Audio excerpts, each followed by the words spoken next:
I just feel like no matter what you do, if you're an athlete, if you're a business professional, if you're whatever, once you tap into flow, once you realize how powerful it is, we hope that you'll recognize the power that you now have to create change in the world. Unreal, yeah. Yeah, the first thing is you help yourself. Wow. If you're not in a good place, it's very difficult for you to help others. So first thing is take care of yourself. Get yourself to that place where you feel really good and you feel confident and peaceful all at the same time.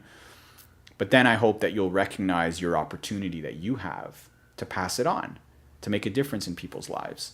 Really interesting story. So part of the program, especially in the beginning, I encourage people to do a journaling exercise at the end of each day. Okay. So at the end of each day, I would ask them to answer 3 questions. So how did you challenge or improve your physical self today? Because challenge is a big part of flow, so it's important that you push yourself, right? The second question, how did you improve or challenge your mind today? Did you make an effort to learn? Did you make an effort to read a book, watch a documentary, have a conversation with someone and pick up something new that helps you to grow? But then the third one was, how did you challenge or improve your spirit today? And by spirit, I mean the connection with others, the connection with the world, realizing that you are part of something bigger than yourself. No matter what your beliefs are, there's nothing to do with religion, has nothing to do with any type of spiritual belief. It's more to say, hey, you're not all alone in the world. There's people around you. There's animals around you. There's a world around you that you have to respect. And it was a way of challenging people to go out in the world and do good things.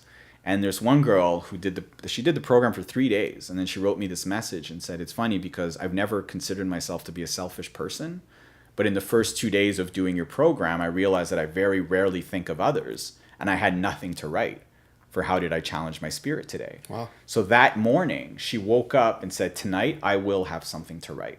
So she goes to the coffee shop, orders her coffee like she does every morning, but rather than just pay and walk away, she looks up and says, hey, how are you today? And smiles at the person who gave her the coffee.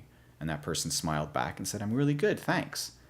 And she walked away and she's like, I felt amazing. Wow. That tiny little thing, that tiny little gesture triggered an entire day of thinking of other ways that she could be nicer to people, of other ways of reaching out to people. Unbelievable. She's like, I contacted an old friend of mine who I hadn't seen in months, who was going through a hard time, and I offered, hey, I'm here to listen if you need it. That's great. And I just thought, that's amazing. Like, that's one person doing one nice thing. Now, what if we get 20 people, 100 people, 1,000 people thinking that way, of doing these tiny little gestures throughout the world, right?